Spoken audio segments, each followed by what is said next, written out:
My YouTube channel सरकारी भारत। दोस्तों, आज की इस वीडियो के अंदर हम बात करने वाले हैं, जैसा कि आप सभी को पता है, आज है 4 मार्च 2022 और फर्स्ट शिफ्ट का पेपर अभी अभी छूटा है। किसका? ICAR ईरी टेक्नीशियन की पोस्ट के लिए, जिसके लिए 641 पदों पर भर्ती निकली थी, जिसका आज थर्ड डे है। 28 फरवरी, 2 मार्च और आज 4 मार्च को पेपर अभी अभी छूटा है। तो जो भी स्टूडेंट तैयारी कर रहे हैं ICAR Indian agriculture research institute technician की पोस्ट के लिए, और इसमें भर्ती होना चाहते हैं, जिन्होंने पेपर दे के आए हैं वो अपना क्वेश्चंस चेक कर लेंगे कि उनका क्वेश्चन सही है या नहीं है। और जिनको कोई, अगर उनको एक भी क्वेश्चन याद है इसके अलावा, तो क्वेश्चंस को कमेंट बॉक्स में लिख दीजिएगा। नेक्स्ट वीडियो के अंदर हम उसे भी डिस्कस कर लेंगे। क्लियर है फ्रेंड्स? तो ये सभी क्वेश्चंस स्टूडेंट्स के द्वारा भेजे गए क्वेश्चन हैं, मेमोरी बेस्ड। क्लियर है फ्रेंड्स? तो मैथ्स के सभी क्वेश्चंस को देख लेते हैं। अगर आप भी इस चैनल पर नए हैं, अभी तक चैनल को सब्सक्राइब नहीं किया होगा बहुत सारे स्टूडेंट्स ने, तो चैनल को यार सब्सक्राइब कर लीजिएगा और वीडियो को अपने सभी साथियों के साथ शेयर भी कर दीजिएगा। क्लियर है? तो इरी की तैयारी करने वाला प्रत्येक स्टूडेंट इस चैनल को सब्सक्राइब कर ले, क्योंकि ये चैनल इनके लिए ही बनाया गया है। तो चलिए फ्रेंड्स, स्टार्ट करते हैं आज की इस वीडियो को। सो गाइज, आज का अपना पहला सवाल आपकी स्क्रीन पर आ चुका है। पहला सवाल है, क्वेश्चन क्या दे रखा है इसको पढ़ लेते हैं पहले। क्वेश्चन दे रखा है हमें, किसी वृत्त की त्रिज्या में 20% की वृद्धि करती चाहिए, तो अब उसके क्षेत्रफल पर क्या प्रभाव पड़ेगा। मान लीजिए कि ये कोई वृत्त है, ये कोई वृत्त है। क्लियर है? और इस वृत्त की ये रेडियस है, ये क्या है? रेडियस। क्लियर है? रेडियस को मान लेते हैं आर। तो एरिया क्या होता है वृत्त का क्षेत्रफल? वृत्त का क्षेत्रफल होता क्या है? वृत्त का क्षेत्रफल होता है पाई आर स्क्वायर। क्या होता है? पाई आर स्क्वायर। अब आपको करना क्या है? अब आपको सीधा सीधा फंडा करना है। तो यहाँ पर अगर हम आर स्क्वायर को देखें, तो वृत्त की त्रिज्या 20% की वृद्धि कर दी जाए, तो वृत्त की त्रिज्या कितनी बार बढ़ेगी भाई? टू टाइम ही तो बढ़ेगी। क्लियर है? तो क्षेत्रफल क्या होता है परसेंटेज में अगर निकालेंगे, तो इसका फॉर्मूला होता है कि कितने प्रतिशत की वृद्धि। तो यहाँ वृद्धि बता रहा है 20% की, और ये क्या है? इंक्रीजमेंट है। तो आपका फॉर्मूला क्या होता है? A plus B plus A B upon 100%, whole of 100%, ये तो आपका फॉर्मूला होता है। क्लियर है? तो आप यहाँ से वैल्यू पुट कर देंगे, तो 20 इंटू 20 अपॉन 100, डबल जीरो से डबल जीरो कैंसिल आउट हुई, तो 20 और 20 तो 40 हो गए, 2 और 2, 2 दूनी 4, तो 40 और 4 मिलके कितना बन जाएगा? तो ये 44 बन जाएगा। कितना बन जाएगा? 44। तो उसके क्षेत्रफल पर कितना प्रभाव पड़ेगा? तो उसका क्षेत्रफल, एरिया जो है वो आपका 44% क्या हो जाएगा? आपका इंक्रीज हो जाएगा। अगर वृद्धि की बात करता है तो हम 20 को कैसे लेंगे? पॉजिटिव लेते हैं। अगर घटाव की बात करता तो फिर नेगेटिव ले लेते। क्लियर है? चलिए नेक्स्ट क्वेश्चन देख लेते हैं फ्रेंड्स। नेक्स्ट क्वेश्चन आपकी स्क्रीन पर आ चुका है। क्वेश्चन बहुत आसान है और इस क्वेश्चन को पढ़ के सभी लोग आंसर लगाएंगे इसका। क्वेश्चन क्या है? क्वेश्चन है कि प्रथम 5 अभाज्य संख्या, देखिए 5 अभाज्य संख्या कौन कौन सी होती हैं भाई? प्राइम नंबर कौन से होते हैं? प्राइम नंबर होते हैं वे नंबर जिनके सिर्फ 2 ही फैक्टर होते हैं, चाहे तो वो खुद नंबर हो या 1 हो। तो प्राइम नंबर प्रथम 5 हैं, तो 2 से स्टार्टिंग होती है प्राइम नंबर की। 2, 3, 5, 7, 11, 5 ही तो होंगे भाई। 5 पूछे हैं तो 5 ही अभाज्य संख्याएं हो गई। अब आपसे पूछा है इनका औसत क्या है, तो आपसे पूछा क्या है? औसत, एवरेज पूछा है, औसत पूछा है। तो क्या होगा? 2 प्लस 3 प्लस 5 प्लस 7 प्लस 11।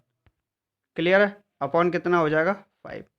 तो 2 और 3 5, 5 और 5 10, 10 और 7 17, 17 और 11 17 और 1 18, 18 10 28, कितना हो जाएगा? 28/5 हो जाएगा।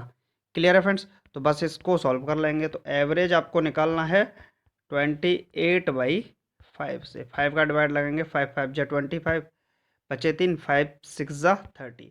तो आपका जो एवरेज निकल कर आएगा, क्या निकल कर आएगा? एवरेज, वो 5.6 से सवाल का सही जवाब हो जाएगा। Clear friends? चलिए नेक्स्ट क्वेश्चन देख लेते हैं। नेक्स्ट क्वेश्चन आपकी स्क्रीन पर है। बहुत सारे स्टूडेंट ने अभी तक चैनल को सब्सक्राइब नहीं किया यार, गलत बात है, कर लीजिए। क्वेश्चन क्या है देख लेते हैं। यदि एक भिन्न का अंश 20% और उसका हर 25% बढ़ा दिया जाए, तो परिणाम स्वरूप प्राप्त भिन्न 3/5 होता है। मूल भिन्न क्या है? देखिए मूल भिन्न क्या है आपसे ये पूछा गया, आप मूल भिन्न को x बटा वाई मान लीजिए, क्या है x बटा वाई। क्लियर है, आपने मूल भिन्न को मान लिया x बटा वाई। अब आपसे बोला है यदि भिन्न का अंश, अंश क्या है यहाँ पर, x को 20% और हर को 25% बढ़ा दिया जाए, दोनों के दोनों क्या हो रहे हैं, इंक्रीज ही तो हो रहे हैं, ये भी बढ़ रहा है और ये भी बढ़ रहा है। तो आप इसको, अगर ये 100% था तो आपने 20% बढ़ाया भिन्न को तो 120% हो गया, और इसको 25% बढ़ाया तो ये कितना हो गया, 125% हो गया। क्लियर है, तो परिणाम स्वरूप प्राप्त भिन्न 3/5 है। तो भिन्न कितनी प्राप्त होती है हमें, 3/5। प्रतिशत से प्रतिशत कटा, पहली बात तो ये। दूसरा, 5 से काटेंगे, 5 से 25 पंजे 105, और 5 से काटेंगे 5 दूनी 10, बचेंगे 5 चौके 20। अब इसको कैंसिल आउट करेंगे, 5 से 25 जाएगा 5 बार, और 3 से जाएगा 8 बार। 8 तो नीचे आ जाएगा और 5 चला जाएगा ऊपर, तो 5 जाएगा ऊपर और 8 आएगा नीचे। एक्स बटा वाई की वैल्यू क्या निकली, एक्स बटा वाई, आपका जो फ्रैक्शन वैल्यू निकला है वो निकला है 5/8। क्या निकला है, 5/8, और यही क्या हो जाएगा, इस सवाल का सही जवाब हो जाएगा। चलिए नेक्स्ट क्वेश्चन देख लेते हैं फ्रेंड्स। नेक्स्ट क्वेश्चन आपकी स्क्रीन पर है। क्वेश्चन क्या है, इसको पढ़ लीजिए। यदि स्क्वायर रूट ऑफ 2 की पावर n इक्वल टू 64 है तो n का मान क्या होगा। देखिए बहुत आसान सवाल है।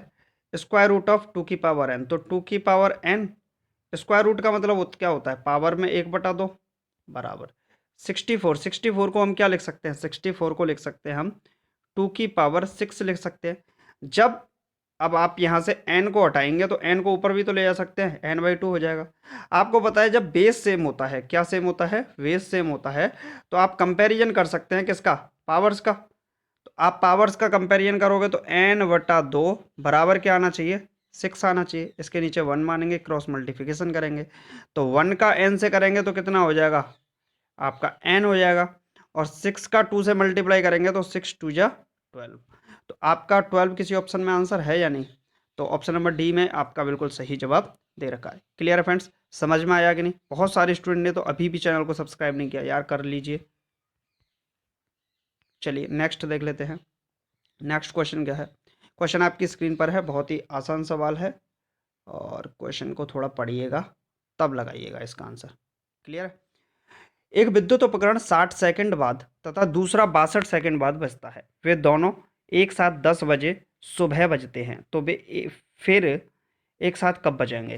देखिए एक जो है वो 60 सेकंड पर बजता है और दूसरा 62 सेकंड पर बजता है, दोनों एक साथ 10 बजे बजते हैं सुबह, 10 बजे बज गए एक बार, फिर इसके बाद कब बजेंगे वो एक साथ। तो आपको क्या करना होता है, अगर इस टाइप का सवाल होता है तो आपको एलसीएम लेना होता है। तो आप एलसीएम लेंगे तो यहाँ से आप कितना कॉमन ले सकते हैं, 2 कॉमन ले सकते हैं, यहाँ बचेगा 30 और यहाँ बचेगा 31।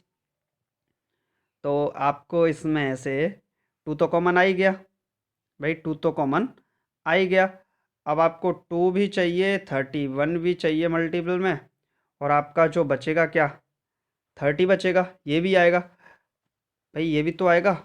तो आप यहाँ से ऐसे, चलिए मैं वापस करता हूँ, 60 और 62 ऐसे निकाल देते हैं, 2 से 30, 2 से 31, और इसको करेंगे तो 2 से 15 और ये 31, यहाँ 3 आएगा, फिर 5 आएगा, फिर 31 आएगा। तो 2 गुणे 2 4 हो गया, और 5 3 15 हो गया, 15 चौके 60 बन गया ये, और इंटू 31। तो 60 गुणे 31 कर लेते हैं बस, 60 गुणे 31, 0 6 6 18, 1860 सेकंड। अब इसको मिनट में चेंज करने के लिए कितने का भाग लगाओगे, 60 का भाग लगाओगे भाई, ऐसे ही तो करोगे। तो 1860 में 60 का भाग लगा दीजिए, 0 से 0 जाएगा। तो आप इसको सॉल्व करेंगे तो 6 3 18 और 6 1 6, यानी कि कितना हो गया आपका, 60 का भाग लगाने पे ये मिनट में चेंज हो गया 31। तो 31 मिनट बाद आपका बजेगा। तो अभी शुरुआत कब हुई थी उसके बजने की, 10 बजे, तो आपका 10:31 पर। तो ऑप्शन नंबर कौन सा हो जाएगा, ऑप्शन नंबर ए इस सवाल का सही जवाब हो जाएगा। क्लियर फ्रेंड्स, चलिए नेक्स्ट क्वेश्चन देख लेते हैं। नेक्स्ट क्वेश्चन और लास्ट क्वेश्चन। चैनल को सब्सक्राइब नहीं किया होगा, कर लीजिए भाई। ए बी सी एक काम को 4 20 और 60 दिनों में किसी काम को पूरा कर सकते हैं। एक साथ मिलकर काम करते हुए वे उसी काम को कितने दिनों में पूरा करेंगे। 3 लोग थे, ए था, बी था, सी था। 4 दिन में, 20 दिन में और 60 दिन में। तीनों का अगर हम यहाँ से निकालते हैं एलसीएम तो कितना आएगा? 60 ही आएगा। एफिशिएंसी निकालते हैं तीनों की, 15 चौके 60, 20 दिया 60, 60 एकन 60। तो तीनों मिलके एक दिन में कितना काम करते हैं, ये भी तो मैटर करता है ना। तो तीनों मिलके एक दिन में 15 3 18 और 1 19 काम करते हैं। टोटल वर्क है कितना? 60। तो आपको क्या करना है, एक दिन में 19 तीनों मिलके, तो कितने दिन में? 60/19। अब इसको सॉल्व कर लेंगे।